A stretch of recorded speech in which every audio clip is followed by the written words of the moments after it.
Hello everyone. Let's see first this hairstyle. You just have to take the maximum section and convert it into the bun. Now the lower section is to be taken. Just create a net type of the look.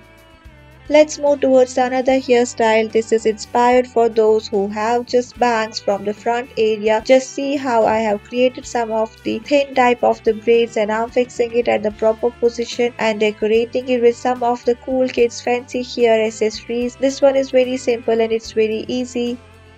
Let's move with another hairstyle. You just have to comb the sections of the hair. After that, take some of the parts from the back area of your hair. The front area is converted into the bangs. After that, see how I'm just building this braid. This one is very simple and very easy. Now, you just have to fix it at the proper position. The left ear is taken and you just have to convert it into the braid.